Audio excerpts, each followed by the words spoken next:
নমস্কার, good evening সকল দর্শক বন্ধুকে স্বাগত জানাই। এই মুহূর্তে আপনারা দেখছেন আয়ুরিশি নেচার কেয়ার অ্যান্ড কিওরের এই বিশেষ অনুষ্ঠান। মূলত এই অনুষ্ঠানে আমরা শারীরিক সমস্যা নিয়ে কথা বলে থাকি, বিভিন্ন ধরনের শারীরিক সমস্যা নিয়ে কথা বলে থাকি। আপনাদের সমস্যাগুলো আমরা শুনি, চেষ্টা করি সবসময় সমাধান করার। আপনারা সকলে জানেন এটা লাইভ ফোনিং অনুষ্ঠান। আপনার টিভি স্ক্রলে দেখুন দুটো ল্যান্ডলাইন নাম্বার যাচ্ছে, সেই দুটো নাম্বারে ফোন করে আপনি কিন্তু সরাসরি ডাক্তারবাবুদের সাথে কথা বলতে পারেন এই মুহূর্তে।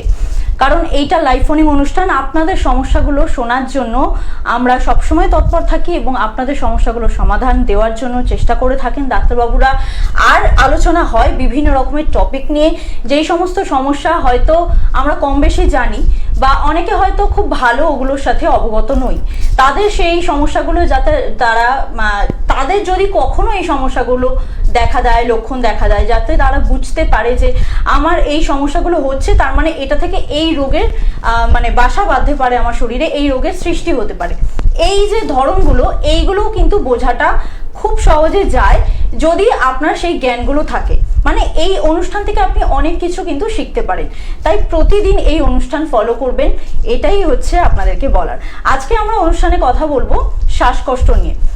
এটা আমরা কিন্তু এখন, আগে খুব কম দেখা যেত, এখন খুব বেশি পরিমাণ দেখা যায় যে এখন শ্বাসকষ্টটা একটু বয়স বাড়লে হয়তো অনেকে শ্বাসকষ্ট হচ্ছে। হয়তো তার অনেকে আছে যে খুব ছোটবেলা থেকে যে তার অ্যাস্থমার প্রবলেম আছে ছোটবেলা থেকে, কিন্তু অনেকে হয় যে একটু বয়স বাড়ার সাথে আসছে প্রবলেমটা। তার কিন্তু কোনোদিন অ্যাস্থমা ছিল না, শ্বাসকষ্টের কোনো প্রবলেম ছিল না, হার্টও তার ভালো আছে, হার্টের কোনো সমস্যাই ছিল না, কিন্তু হঠাৎ করে দেখা যাচ্ছে যে কোনো সিজনে তার শ্বাসকষ্টটা বেশি হচ্ছে। হতে পারে শীতকালে খুব শ্বাসকষ্ট তার বেশি হচ্ছে, খুব ঠান্ডাটা বাড়লে তার শ্বাসকষ্ট হচ্ছে, বা গ্রীষ্মকালে দেখা যাচ্ছে যে খুব গরম পড়লে তার শ্বাসকষ্ট বাড়ছে। এই যে ধরনের সমস্যাগুলো যে যাদের প্রথম থেকে ছিল না কিন্তু হঠাৎ করে একটা শ্বাসকষ্টের প্রবলেম আসছে, এই সম্ভাবনাটা কেন আসছে সেটা আমরা খুব ভালো করে জানবো। এবং যাদের ছোটবেলা থেকেই আগাগোড়াই শ্বাসকষ্টের প্রবলেম হয়ে থাকে, অ্যাস্থমার প্রবলেম যাদের আছে, সেগুলো নিয়ে আমরা আজকে বিস্তারিতভাবে আলোচনা করব। কিন্তু তার আগে অনুষ্ঠানে আমাদের স্বাগত জানানোর পালা সেই ডাক্তারবাবুকে, যিনি আমাদেরকে প্রত্যেক দিন প্রতিনিয়ত আমাদের জন্য আমাদের সেবায় তৎপর থাকেন। আমাদের সাথে আছেন আয়ুরিশি নেচার কেয়ারের chief medical director doctor Pramod Sharma. Good evening sir. আজকে আমরা স্যার শ্বাসকষ্ট নিয়ে কথা বলছি, তো আমি প্রথমে এটাই জিজ্ঞেস করবো যে অ্যাস্থমা কি, এটা প্রথমে একটু জানতে চাইবো যে অ্যাস্থমা কি, শ্বাসকষ্টটা কেন আসে মানুষের, এটা প্রথমে জানবো। দেখুন, প্রথমে মানুষে অ্যাস্থমা হয় না, প্রথমে মানুষের ব্রিথিং ডিফিকাল্টি হয়, নিঃশ্বাস নিতে কষ্ট হয়। এই নিঃশ্বাস নিতে কষ্ট কী কারণে হয়? অনেকগুলো কারণ হতে পারে। দেখবেন অনেক ছোট ছোট বাচ্চাদেরকে আমরা দেখছি যেটা ইনহেল করছে, আলাদা করে আপনাকে কোনো একটা সাপোর্ট নিয়ে ইনহেল করতে হচ্ছে, কেন কি ওর ফুসফুস সেইভাবে কাজ করছে না, তার লাংস ঠিক মতন কাজ করছে না। হয়তো ওই বয়স কম, সে কোনোদিন স্মোকও করেনি, কিছু করেনি, তারপরেও কিন্তু ওর লাংস কাজ করা কম করে দিয়েছে। কেন? অতিরিক্ত আমাদের শরীরের মধ্যে যদি অ্যালার্জি লেভেলটা ইনক্রিজ হয়ে যায়। এই অ্যালার্জি লেভেলটা কী ধরনের অ্যালার্জি? এটা কোনো স্কিন অ্যালার্জি না যে আপনার কোনো চুলকুনি হবে বা কিছু হবে, এটা একটা ব্লাড অ্যালার্জি। এটা কী করে আপনি জানতে পারবেন আপনার শরীরে বেশি আছে কিনা? তার মধ্যে আমরা অনেকবার প্রোগ্রামে বলেছি যে একটা ব্লাড রিপোর্ট হচ্ছে, সেটা হচ্ছে IgE, যেটা ইংলিশের নাম হচ্ছে ইমিউনোগ্লোবিন। তো ইমিউনোগ্লোবিন যখনই এটা পুরোপুরি বেড়ে যায়, তাহলে কিন্তু শরীরে ইমিউনিটি পাওয়ার কমতে স্টার্ট হয়। যখনই আপনার শরীরের মধ্যে ইমিউনিটি পাওয়ার স্টার্ট হয়, তাহলে কি হবে? আপনার নিঃশ্বাস নিতে কষ্ট হয়। প্রথম সিমটমস এটা হচ্ছে যে নিঃশ্বাস নিতে কষ্ট হচ্ছে। কি হচ্ছে? আপনার যে লাংস আছে সেটা ঠিক মতন ইনহেল হচ্ছে না। হয়তো ইনের মধ্যে প্রবলেম হতে পারে বা আউটের মধ্যে প্রবলেম হতে পারে। ইনহেল নিতে প্রবলেম হতে পারে বা নিঃশ্বাস ছাড়ার সময় প্রবলেম হতে পারে। তাহলে কি হবে? কিছুদিন পরে যখন দেখবেন এই জিনিসটা ব্লকেজ, যেরকম হার্ট একটা ব্লকেজ হয় সেরকমই এটা লাংস একটা ব্লকেজ হতে থাকে। হতে হতে কি হয়? ও এতটাই ব্লকেজ হয়ে যায়, ওই সময় ও নিঃশ্বাসটা নিতে পারে না, তারপরে ও ইনহেল দিয়ে একটা হেল্প নেয়। ওই সময় কী করে? ওই 2 ঘন্টা 4 ঘন্টার জন্যে ওই জায়গাটা একটু খুলে দেয়, তারপরে কিন্তু আবার ব্লকেজ দেয়। তো এটা যদি সম্পূর্ণভাবে ট্রিটমেন্ট করতে হয় তাহলে আয়ুর্বেদে আসতে হবে। সম্পূর্ণভাবে যদি ট্রিটমেন্ট করতে হয় তাহলে আগে রোগ জানতে হবে, তো শুধু এটা না যে অ্যাস্থমা হয়েছে আর আমি একটা পাম্প নিতে চালু করে দিলাম, কেন কি এরকমও পেশেন্ট দেখা গেল যা কিছুদিন পাম্প নেবার পরে তারপরে নেবুলাইজার নিতে হচ্ছে, তারপরে হয়তো বাড়িতে সবসময় অক্সিজেন সিলিন্ডার রাখতেও হচ্ছে। তো এই জিনিসটা আগে ধরুন যে এটা হচ্ছে কেন, কারণ অনেকটা হতে পারে, শুধু এটাই না। আমি যেটা একটা কারণ বললাম এটা একটা উদাহরণ আছে, কিন্তু অনেক কারণ আছে। পেট থেকেও, লিভারের দোষ থেকেও কিন্তু আপনার শ্বাসকষ্ট হয়। তো অনেক কিছু কারণ আছে, কিন্তু মেন আজকে যেটা আমরা টপিক রেখেছি, যেটা ইমিউনোগ্লোবিনের উপরে যেটা শ্বাসকষ্ট হয়, মানে অ্যালার্জি যাদের বেশি রয়েছে তাদের যা শ্বাসকষ্ট হয় তাদের জন্য আমরা এই প্রোগ্রামটা রেখেছি। একদম। আজকে আমাদের ফার্স্ট কলার বন্ধু চলে এসেছেন, দেখে নেবো আজকে কে আছে আমাদের ফার্স্ট কলার বন্ধু। নমস্কার, কে বলছেন? হ্যাঁ, আমার নাম পার্থপ্রতিম দাস। হ্যাঁ, কোথা থেকে বলছেন? নৈহাটি থেকে। আচ্ছা, বেশ, বলুন আপনার কি সমস্যা আছে? আমার মানে কোমরের ঠিক উপরে পোর্শন, মানে ডান সাইডে, হুট করে খেতে বসেছিলাম তখন লেগে গেছে, মানে একবার ফেস করে যেমন ফেস লাগে না ওইরকম লেগেছিল। আর তারপরে থেকে দম ফেলতে গেলেই মানে লাগছে, দম ফেলতে পারছি না, এরকম একটা সিচুয়েশন। আচ্ছা, আপনার বয়স কত এখন? বয়স 35। 35 বয়স। দেখুন, এটা আপনার হয়েছে কি আপনাদের বলে দিচ্ছি, যে কোনো কারণে আপনার L4 আর L5 কোমরের সিদ্ধারায় যেটা একদম নিচনে হাড়, সেটা L4 আর L5 হয়। এই L4 বা L5 এর মধ্যে কোনো রকমের ক্ষয় হয়েছে। ক্ষয় হয়ে যাওয়ার কারণে কি হচ্ছে, যখন দিয়ে যে দুটো নার্ভ যায় যেটা বলা হয় S1 জয়েন্ট, যেটা আপনারা বলেন সাইটিকা নার্ভ, তো এই সাইটিকা নার্ভ চিপসে গেছে, এর কারণে আপনার ব্যথা হচ্ছে। এই কারণে আরও একটা জিনিস হবে, দেখবেন আপনার মাঝে মাঝে পাগুলো ঝিঝি হয়ে যায় বা মাঝে মাঝে পাগুলো অবশ হয়ে যায়। এটা কি আপনি ফিল করেন? হ্যাঁ, তো এটা আপনার সাইটিকা বাত হয়েছে। আপনি থাকেন কোথায়? নৈহাটি। আপনি দেখুন একটা রিপোর্ট করুন, কোমরে LS স্পাইনের রিপোর্ট করুন, ঠিক আছে, এক্সরে রিপোর্ট করুন। ওই এক্সরে রিপোর্টে আপনি দেখবেন L4, L5 বা S1 এই তিনটের মধ্যে একটা জিনিস লেখা থাকবে। ওই রিপোর্টটা নিয়ে আপনি বারাসাতে আসতে পারেন, প্রতি সোমবার দিন আমি বারাসাতে থাকি, ঠিক আছে। তো এই রিপোর্ট নিয়ে আসুন, তাহলে যেটা আছে সমাধান কিভাবে করতে হয় সেটা আমি আপনাকে বলে দেবো। একদম, সমস্যাটা আপনি বললেন, সমাধানও কিন্তু ডাক্তারবাবু বলে দিয়েছেন, কিন্তু আপনাকে যেটা করতে হবে সেটা কিছুটা তো উনি সলিউশন আপনাকে দিয়ে দিয়েছেন। এবার আপনি যদি পুরোপুরি সুস্থ হতে চান তাহলে অবশ্যই কিন্তু আপনাকে চেম্বারে যোগাযোগ করতে হবে। চেম্বারে যোগাযোগের জন্য আপনি কি করবেন, আপনাকে দুটো দেখুন বুকিং নাম্বার দেওয়া হয়েছে, মানে দেখুন ওখানে আপনার টিভি স্ক্রলে দুটো বুকিং নাম্বার যাচ্ছে, সেই নাম্বার দুটো আমি একবার রিপিট করে দিচ্ছি, 9903595252।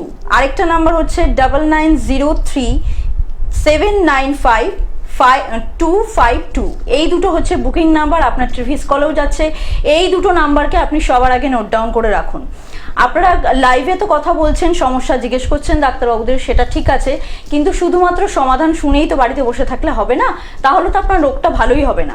রোগটাকে যদি পুরোপুরি আপনি কিওর করতে চান, ভালো হতে চান, এই যে শরীরে যে কোনো সমস্যা থাকলে সেটার কিন্তু একটা জ্বালা যন্ত্রণা বা আমরা যেটা উপভোগ করছি যে হ্যাঁ এইটা আমাকে কষ্ট দিচ্ছে শরীরে, এইটা থেকে যদি আপনি কিওর হতে চান, মুক্তি পেতে চান, তাহলে কিন্তু আপনাকে প্রপার ট্রিটমেন্ট করাতে হবে। আর প্রপার ট্রিটমেন্ট কিন্তু বাড়িতে বসে সম্ভব নয়, তার জন্য কিন্তু আপনাকে চেম্বার ভিজিট করতেই হবে। চেম্বারগুলো কোথায় আছে আমি একবার একটুখানি বলে দিই। আপনারা কলকাতায় চেম্বার পেয়ে যাচ্ছেন যাদবপুর সাউথ সিটি মল, হাতিবাগান, আমতলার খড়িবেড়িয়া ও বারাসাতে। এছাড়া হাওড়ার বন্ধুরা পেয়ে যাচ্ছেন আপনারা শালকেয়া, উত্তরপাড়ার, টিকিয়াপাড়ার বামুনগাছি ও পাচ্ছেন আপনারা বকুলতলায় চেম্বার। এছাড়া মেদিনীপুর টাউনে চেম্বার পাচ্ছেন। এছাড়াও মেদিনীপুরের আপনারা পূর্ব মেদিনীপুরে আপনারা পাচ্ছেন মেছেদা, হেরিয়া। বাঁকুড়ায় চেম্বার পাচ্ছেন বর্ধমান, দুর্গাপুর, কৃষ্ণনগর, বহরমপুর, মালদা। এছাড়া নর্থ বেঙ্গলের বন্ধুরা পেয়ে যাচ্ছেন আপনারা শিলিগুড়ি, কোচবিহার।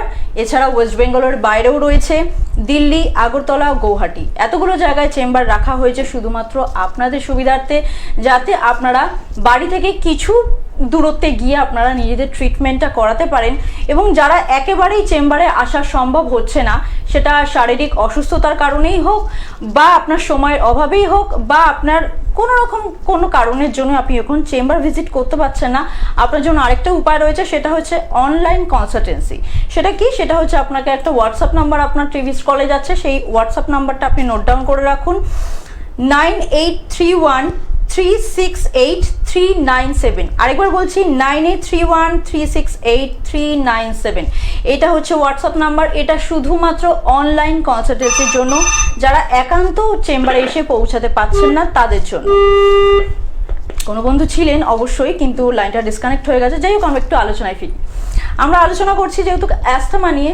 আমি ডাক্তারবাবু আপনাকে একটা কথা জিজ্ঞেস করি, সেটা হচ্ছে আমি এরকম আমার রিলেটিভসের ভেতর দেখেছি যে একটা বাচ্চা মেয়ে তার জন্মের কয়েক মাস থেকেই প্রথমে সে যেহেতু অতটা ছোট বোঝা যেত না, কিন্তু তার একটা শ্বাসকষ্ট হতো এবং রীতিমতন তাকে একদম বাচ্চাবেলা থেকে যখনই তার এরকম শ্বাসকষ্টটা হতো, তার বাবা মা প্রচন্ড পরিমাণে ভয় পেয়ে যেতেন এবং ডিরেক্টলি তাকে হসপিটালাইজ করতে হতো, অক্সিজেন দিতে হতো। এটা কি জন্মগত? নেই, এটা কি হয় দেখুন, যখনই বেবি আমাদের পেটে থাকে, যখন একটা গর্ভবতী মহিলা থাকে, তাদের অনেক কিছু খাওয়া দাওয়া নিষেধ হয় বা অনেক কিছু আপনাকে মেডিসিন জলদি নিতে নেই। দেখবেন যারা প্রেগনেন্সি অরত আছে তাদের জন্য আমরা প্যারাসিটামল বেশি খেতে বারণ করি, অতিরিক্ত অ্যান্টিবায়োটিক খেতে বারণ করি। তো এই ধরনের যদি আমাদের প্রবলেমগুলো থাকে আর আমরা কন্টিনিউয়াসলি অ্যান্টিবায়োটিক খাচ্ছি, তাহলে কারণে কি হচ্ছে, আমাদের গুড ব্যাকটেরিয়াটাও নষ্ট হচ্ছে। তার কারণে কি হচ্ছে, যখনই বাচ্চা জন্ম নিচ্ছে অলরেডি তার মধ্যে একটা ডিজিজ কিন্তু অ্যাড অন হয়ে যাচ্ছে। তো এটাও একটা জিনিস আছে, যা যখনই আপনারা গর্ভবতী মহিলা যে কোনো ওষুধ এমনি খেতে নেই, যে কোনো খাওয়া দাওয়া একটা ডাক্তারের সাথে কনসালটেন্সি করার পর একটা প্রপার একটা ডায়েট চার্ট নিয়ে খাওয়া দাওয়া যদি করা হয়, তাহলে বাচ্চাদের এই যে জন্ম থেকে একটা রোগ তৈরি হওয়া, এই জিনিসটা আর থাকবে না। একদম। কোনো বন্ধু আছেন, দেখে নেব। নমস্কার, কে বলছেন? হ্যালো, নমস্কার, পল্লব গায়ন বলছি। আচ্ছা, কোথা থেকে? নরেন্দ্রপুর? হ্যাঁ, নরেন্দ্রপুর থেকে বলছিলাম। আচ্ছা, বেশ, শুনবো কি সমস্যা আছে? হ্যাঁ, বলছিলাম আমার লিভারের সমস্যা। লিভারের সমস্যা আছে? কতদিন ধরে এই সমস্যাটাতে ভুগছেন?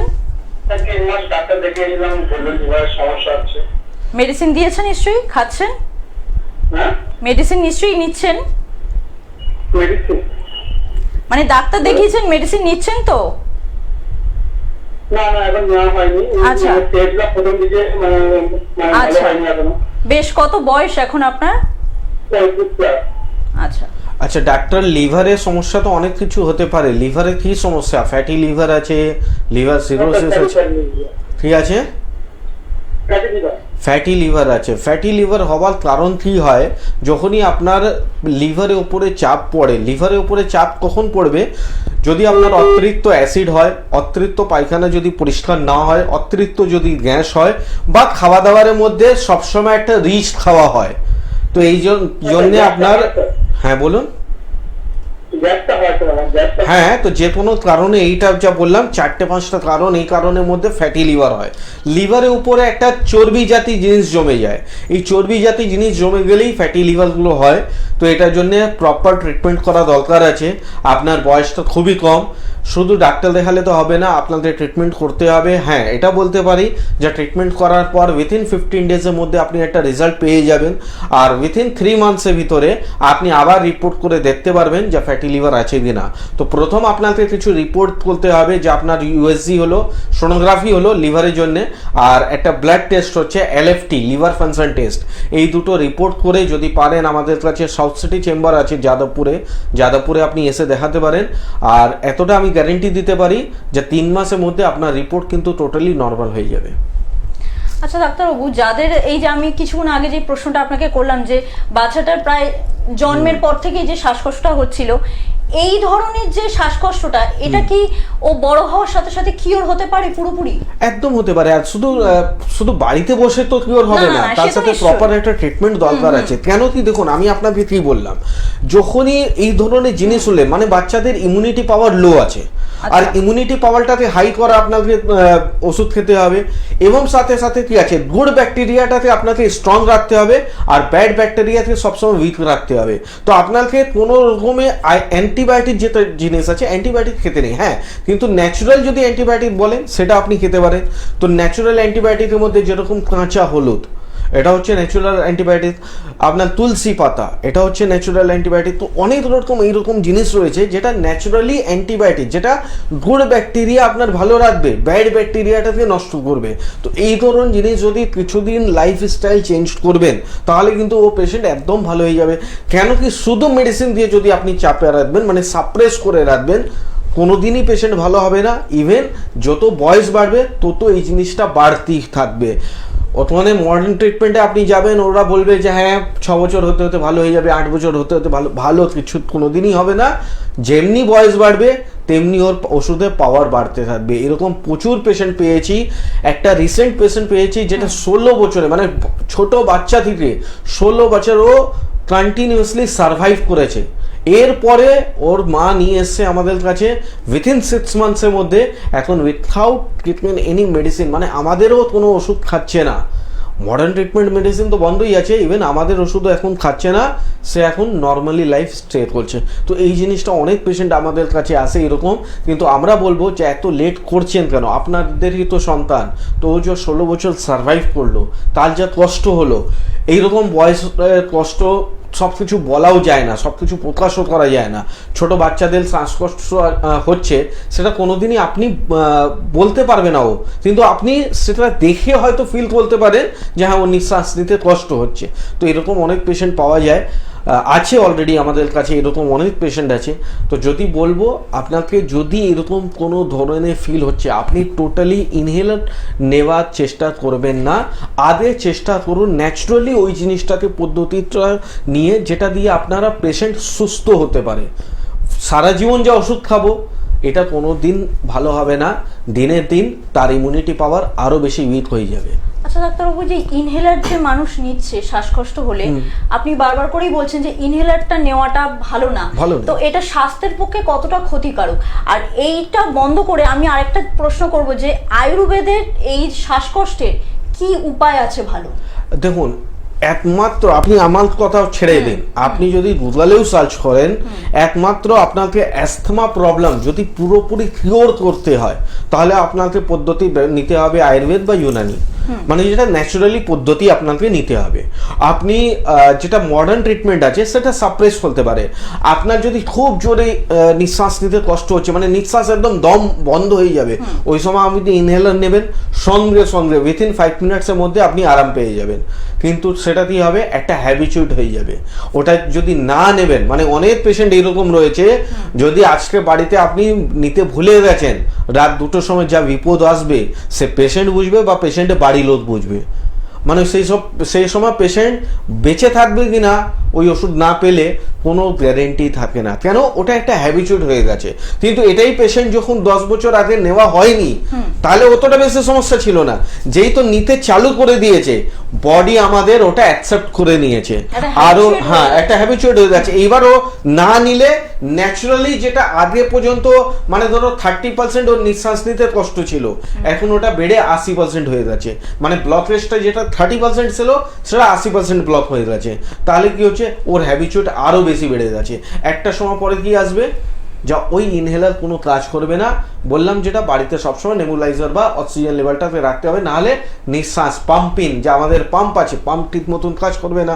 আর পাম্প যদি কাজ না করে তাহলে আপনার কি হতে পারে, আপনার হার্ট পর্যন্ত খারাপ হতে পারে। তো প্রথমে সব কিছু হয় না। আর এটাও হয় না যে আপনি বলবেন যে আমি তো কোনোদিন সিগারেট খাইনি বা কোনোদিন ধোঁয়া এইসব কিছু করিনি, তাহলে আমার কেন হলো? তো অনেক কারণ, ধুলো থেকেও হয়, আপনার বাড়ির আশেপাশে ফ্যাক্টরি আছে ওখান দিয়েও হতে পারে, বাড়িতে প্রচুর ধুলো আছে ওখান দিয়ে হতে পারে, আপনার কোনো কাপড়ের কাজ আছে, দেখবেন ম্যাক্সিমাম যারা টেলারিংয়ে কাজ করে তাদেরও কিন্তু শ্বাসকষ্ট হয়। তো এমনি বলবো না যে সব টেলারে হয়, কিন্তু ম্যাক্সিমাম যাদের ইমিউনিটি পাওয়ার লো আছে তাদের কিন্তু এই প্রবলেম। তো এর মধ্যে যেটা প্রপার ট্রিটমেন্ট, আমার কাছে এমনি 1000 পেশেন্ট আমি দেখিয়ে দেবো যা 10 বছর 5 বছর ওষুধ খাচ্ছে, কিন্তু আমি যদি বলবো প্রপার একটা ট্রিটমেন্টে আপনার রিপোর্ট আছে যে কি আপনার খারাপ আছে, আইজি রিপোর্ট আছে, বলবে না আমি তো জানি না আইজি হয়নি, কোনোদিন ডাক্তার করতেই বলেনি, আমার সবসময় ইএসআর করতে বলেছে। তো ইএসআর তো আপনার যদি সর্দি কাশিও থাকবে তাহলেও কিন্তু ইএসআর বাড়া থাকবে। তো ইএসআর শুধু একটা ইনফেকশন, কিন্তু মেন যেটা রিপোর্ট হচ্ছে ওটা হচ্ছে আইজি রিপোর্ট, যা শরীরে আপনার দেখা যায় যে শরীরের মধ্যে আপনার ইমিউনিটি পাওয়ার কতটা লেভেলের মধ্যে রয়েছে। যেই দিন থেকে আপনারা প্রপার ট্রিটমেন্ট, মানে একটা রুট ট্রিটমেন্ট করতে চালু করে দেবেন, তবে থেকে আপনাকে এই ওষুধের জঞ্জাল থেকে বার হয়ে যাবেন। আর না হলে আপনাকে বলে দিচ্ছি কন্টিনিউয়াসলি ইনহেলার নিতে নিতে আপনার লিভারের সাপোর্ট ওষুধ খেতে হবে, আপনাকে গ্যাসে ওষুধ খেতে হবে, আপনাকে হার্টে ওষুধ খেতে হবে, আপনাকে কিডনি ফিল্টারেশনে ওষুধ খেতে হবে। কেন কি কন্টিনিউয়াসলি যদি আপনারা নিঃশ্বাস অ্যাসমা প্রবলেমে ওষুধ খাবেন তাহলে কি হবে, শরীর ওষুধ গরম হবে, পেট গরম হবে, পেট খারাপ হবে, ওখান দিয়ে কিডনি ইফেক্ট হবে, স্কিন ইফেক্ট হবে, তো অনেক কিছু অর্গান আপনার কিন্তু ধীরে ধীরে নষ্ট হয়ে যাবে। নমস্কার, কে বলছেন? নমস্কার। হ্যাঁ, নমস্কার। আমি অধিকারী বলছিলাম দামনগাছ থেকে। আচ্ছা, কি সমস্যা আছে বলুন। আর এই প্রোগ্রামটা অনেকদিন পরে দেখে খুব ভালো লাগছে। আর স্যারকে এই জন্য ফোন করেছি যে আর যে বিষয়টা নিয়ে কথা বলছি, আমি 6 মাস আগে গিয়েছিলাম আমার বাচ্চাকে নিয়ে। তো তার আমার বাচ্চারও অ্যালোপ্যাথিক ডাক্তার দেখে ইনহেলার দিয়েছিল, ওটা নেওয়া শুরু করেছিলাম। কিন্তু স্যারকে দেখানোর পরে আমার 12 সেপ্টেম্বরে তো আমার বাচ্চা এখন ইনহেলার লাগেই না, বরঞ্চ অনেক সুস্থ। মানে কি বলবো, এর থেকে মনে হয় ভালো কোনো নিউজ আমি আমার বাবা হিসেবে আমি বলতে পারি। তো বাচ্চার বয়স কত? বলার লোকটা সংবরণ না করতে পেরেই ফোনটা করলাম। আচ্ছা, বাচ্চার বয়স কত আপনার? অসংখ্য ধন্যবাদ, অসংখ্য ধন্যবাদ আপনাকে। আচ্ছা স্যার, বাচ্চার বয়স কত আপনার? আমার বাচ্চার বয়স 5 বছর। আচ্ছা, মানে এত ছোট বাচ্চার অ্যাস্তমার একটা প্রবলেম ছিল? হ্যাঁ ছিল, ওটা মানে মডার্ন ট্রিটমেন্টে ওরা বলেছে অ্যাসমা প্রবলেম, কিন্তু আমি ওনাকে যদি ওনার মনে আছে আমি আপনাদের বলেছিলাম যে ওর অ্যালার্জি লেভেলটা হাই আছে, আইজি লেভেলটা হাই আছে, ইমিউনিটি পাওয়ার উইক আছে। এই যে কিছুদেরই আগে আমি যেটা বলছিলাম, যদি ইমিউনিটি পাওয়ারটাতে বুস্ট আপ করা হয় তাহলে কিন্তু সারা জীবন কোনো ওষুধই, এটা বলছি না যে আপনি মডার্ন ট্রিটমেন্ট ছেড়ে দিন কিন্তু আমার ওষুধ হয়তো সারা জীবন আপনাদের একটা ট্যাবলেট, কোনো ওষুধ আমাদের ওষুধও খেতে হবে না, শুধু লাইফ স্টাইলটাকে একটু মেনটেন করে রাখতে হয়। আর কোনটা দিয়ে গুড ব্যাকটেরিয়া যেটা আপনার বুস্ট আপ করতে পারে সেটা আপনারা আপনার ডায়েট চার্টে টোটালি লিখে দিই যে এই জিনিসগুলো খেতে আপনার কিন্তু শরীরের পক্ষে ভালো, আর এই জিনিস আছে যেটা আপনার শরীরের মধ্যে ব্যাড ব্যাকটেরিয়া বুস্ট আপ করে বা আপনার শরীরে ইমিউনিটি পাওয়ারটাকে নষ্ট করে। তো এই যে ডায়েট আমরা লিখে দিই সেটা যদি আপনার পেশেন্ট কন্টিনিউয়াসলি নিতে থাকে তাহলে কিন্তু আপনাকে কোনো মেডিসিন খেতে হবে না। নাহলে একটা জিনিস আমি আরও বলে দিচ্ছি, যে কোনো রোগ ফিরে আসবে না সেটা কোনো গ্যারেন্টি হয় না, যে কোনো রোগ আবার ফিরে আসতে পারে। নিয়ম হচ্ছে যে আপনি কোন লাইফ স্টাইলটাতে লিড করছেন। ধরুন আজকে আপনার ফ্যাটি লিভার ছিল, 3 মাসের মধ্যে আমি গ্যারেন্টি দিয়ে বলে গেলাম আপনার ভালো হয়ে যাবে, রিপোর্ট করে পেশেন্ট দেখলো সত্যি সত্যি ভালো হয়ে যাচ্ছে, এবার আমি মেডিসিনগুলো বন্ধ করে দিলাম। আবার হয়তো 3 মাস পরে চেক করলাম, দেখলাম ভালোই আছে, কিন্তু যদি পেশেন্ট সবসময় ওই ভাজা ভুজি সবসময় উল্টো পাল্টা হবে তাহলে কি আবার হবে না? 100% হতে পারে। তো যে কোনো রোগই আপনার হাতে থাকে। আপনি যখন পৃথিবীতে এসছেন ওই সময় কিন্তু শরীরে রোগ ছিল না, কিন্তু আপনার কিছু নিয়ম বেকানুন এইসব কিছু করে আপনার শরীরের মধ্যে হাজারের রকম রোগ তৈরি করলেন। এরপরে যদি আবার ওই সেম লাইফস্টাইল লিড করবেন তাহলে হয়তো ভালো হবেন আবার খারাপ হবে। এই জন্য আমরা বারবার বলি আয়ুর্বেদিতেই কেন আসবেন, আয়ুর্বেদিক ডিপার্টমেন্ট তো অনেক কিছু রয়েছে। আয়ুর্বেদিকে আসার কারণ আছে আমরা আগে রোগ বুঝাই যে হয় কেন, বুঝাবার কারণ কি আছে যেন ওই ভুল পেশেন্ট আবার দ্বিতীয়বার না করে। সেকেন্ড কারণ আছে আমরা রিপোর্ট বেস ট্রিটমেন্ট করি। প্রথম আপনার একটা রিপোর্ট করা হবে, আমাদের আবার ওষুধ দিয়ে আবার আপনাকে রিপোর্ট করে দেখিয়ে দেওয়া হবে যে আপনি সুস্থ আছেন কিনা। থার্ড আছে একটা টাইম বাউন্ড ট্রিটমেন্ট। অনেক পেশেন্ট আছে যা 3 বছর 4 বছর 8 বছর ওষুধ খাচ্ছে কিন্তু তার কোনো ফল নেই, ওই ওষুধ খাচ্ছে ভালো আছে। তো এখানে এইরকম হয় না, আপনাকে একটা গ্যারেন্টেড সময় দেওয়া হবে যে 6 মাস খান বা 5 মাস খান আপনি ভালো হয়ে যাবেন। তো সেই মধ্যে আপনাকে ট্রিটমেন্ট কমপ্লিট হবে। আর লাস্ট থিং যেটা আমরা পেশেন্ট ভালো হয়ে যাওয়ার পরও একটা ডায়েট চার্ট তাকে হাতে দিই যেন ওই লাইফ টাইম ওই ডায়েটটাকে ফলো করে যেন এই প্রবলেমটা আবার দ্বিতীয়বার বডির মধ্যে না আসে। একদমই তাই।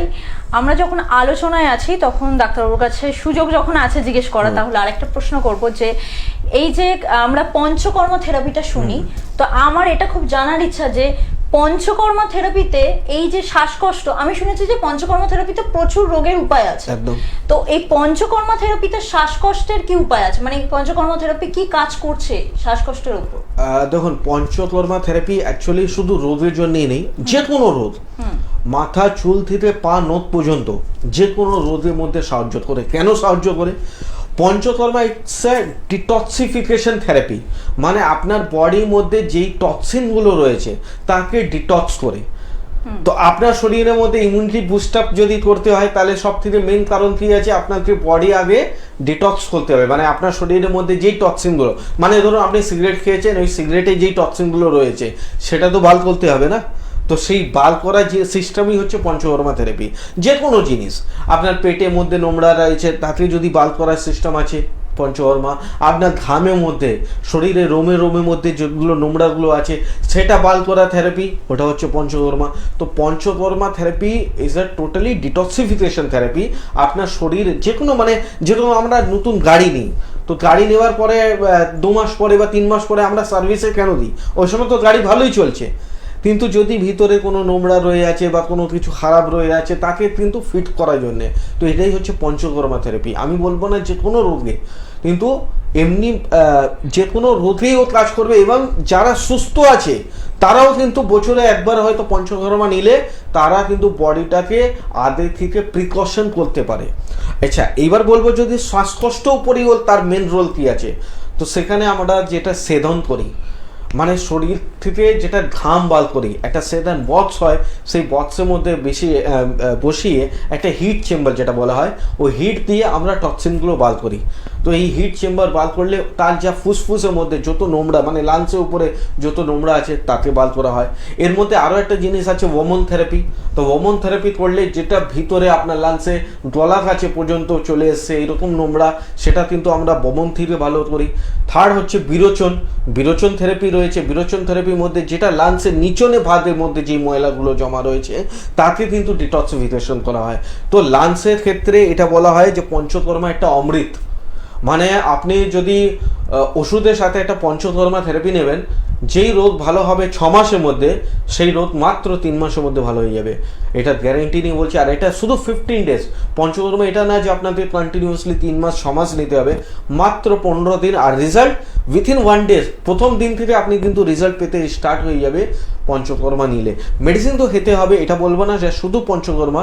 পঞ্চকর্মা একটা থেরাপি, মেডিসিন ট্রিটমেন্ট এটা আলাদা। তো এক্সটার্নাল আর ইন্টারনাল দুটো যদি আপনাকে মানে সাপোর্ট দেওয়া হয়, তো যে কোনো রোগ সুস্থ হতে তাড়াতাড়ি মানে ওটা সাহায্য করে। একদমই। আপনাদের যদি শ্বাসকষ্টের সমস্যাগুলো মানে যাদের যাদের আছে, যারা বাড়িতে বসে অলরেডি প্রোগ্রাম দেখছেন এবং ভাবছেন যে আমার এই প্রবলেমটা আছে, আমি ডাক্তারবাবুর সাথে যোগাযোগ করলে ভালো হব, তো এত প্রশ্ন না করে কিন্তু আগে আপনি ডাক্তারবাবু সমস্ত ডিটেলস আপনাকে বোঝালেন যে শ্বাসকষ্ট কেন হতে পারে, যারা শ্বাসকষ্ট নিয়ে অলরেডি কষ্ট পাচ্ছেন তারা মানে যদি চিকিৎসাটা না করান সেটাও কি প্রবলেম হতে পারে, সবটাই কিন্তু উনি আপনাদেরকে বুঝিয়ে বললেন। এরপর যারা ভাবছেন যে আপনারা কোথায় যোগাযোগ করবেন ট্রিটমেন্ট করানোর জন্য, আপনাদের জন্য দেখুন টিভি স্ক্রলে দুটো নাম্বার যাচ্ছে, বুকিং নাম্বার যাচ্ছে। আমি নাম্বারগুলো একবার রিপিট করে দিচ্ছি আপনাদের সুবিধার জন্য। 9903595252, আরেকটা নাম্বার 9903795252। এই দুটো হচ্ছে বুকিং নাম্বার। এই দুটো নাম্বারে কল করেই কিন্তু আপনাকে অ্যাপয়েন্টমেন্ট ফিক্সড করতে হবে, যেটা আপনার নিয়ারেস্ট চেম্বার হবে সেখানে এসে আপনি যোগাযোগ করতে পারবেন এবং আপনি সুস্থতা লাভ করতে পারবেন। কোথায় কোথায় চেম্বার আছে সেগুলো একটু আরেকবার রিপিট করে দিই। আপনারা কলকাতার মধ্যে চেম্বার পেয়ে যাবেন যাদবপুর সাউথ সিটি মল, হাতিবাগান, আমতলা, খড়িবেড়িয়া ও বারাসাত। হাওড়াতে পেয়ে যাচ্ছেন শালকেয়া, উত্তরপাড়া, টিকিয়াপাড়ার বামুনগাছি এবং বকুলতলাতে। মেদিনীপুর টাউনে পাচ্ছেন, এছাড়া পূর্ব মেদিনীপুরে পেয়ে যাচ্ছেন আপনারা হেরিয়া, মেছেদা। বাঁকুড়াতে চেম্বার পাচ্ছেন, বর্ধমান, দুর্গাপুরেও চেম্বার পেয়ে পাচ্ছেন আপনারা চেম্বার কৃষ্ণনগর, বহরমপুর, মালদা। এছাড়াও আপনারা নর্থ বেঙ্গলেও চেম্বার পেয়ে যাচ্ছেন শিলিগুড়ি, কোচবিহার। এছাড়াও আপনারা পাবেন আপনার ওয়েস্ট বেঙ্গলের বাইরে দিল্লি, আগরতলা, গৌহাটি। আর যারা অনলাইন কনসালটেন্সি নিতে চাইছেন বাড়িতে বসে, তাদের জন্য রয়েছে একটা হোয়াটসঅ্যাপ নাম্বার। দেখুন আপনার টিভি স্ক্রলে যাচ্ছে 9831368397, এটা হচ্ছে হোয়াটসঅ্যাপ নাম্বার। এই নাম্বারে ফোন করে আপনি বাড়িতে বসেই চিকিৎসা নিতে পারেন। যারা একান্ত চেম্বার ভিজিট করতে পারছেন না বা আপনার নিয়ারেস্ট হয়তো চেম্বার পড়ছে না, তারা যারা চেম্বারে আসা সম্ভব তারা অবশ্যই চেম্বারে আসবেন, কারণ সামনে থেকে চিকিৎসা করা আর অনলাইনে চিকিৎসা করা দুটোর মধ্যে কিন্তু তফাৎ আছে অনেক। আমি লাস্ট প্রশ্ন করব ডাক্তারবাবুকে একটাই, যে একটা যে সিজনাল যে একটা অ্যালার্জি আপনি বললেন, সেটা থেকেও শ্বাসকষ্ট হয়, আপনি ছোট্ট করে বলুন, সময় একদম কম, যে সিজনালের শ্বাসকষ্টটা কি, এই বিষয়টা একটু শুনে। দেখো, সিজনালি যদি শ্বাসকষ্ট হচ্ছে তাদের কিন্তু সিজন হি ভালো করতে পারে। আচ্ছা। তো যাদের সিজনের শ্বাসকষ্ট হচ্ছে তাদের জন্য একটাই ছোট্ট উপায় আমি বলবো, যেটা সিজন ফ্রুট। কেন আপনাকে বুস্ট আপ করতে হবে কি ইমিউনিটি পাওয়ার আর গুড ব্যাকটেরিয়া, তো সব থেকে বেশি ইমিউনিটি পাওয়ার আর গুড ব্যাকটেরিয়া পাওয়া যাবে সিজনাল ফ্রুটে। যাদের এই সিজনের সমস্যা হয় তারা কিন্তু সিজনাল ফ্রুটগুলো বেশি করে খাওয়া অভ্যাস করো। একদম, আজকে হাতে আর একদম সময় নেই, আজকে আমাদেরকে বিদায় নিতে হবে। আগামী দিন আমরা অনুষ্ঠান নিয়ে আবারও ফিরে আসবো, ততক্ষণ আপনারা সকলেই সুস্থ থাকবেন, ভালো থাকবেন, ভালোবাসায় থাকবেন। নমস্কার।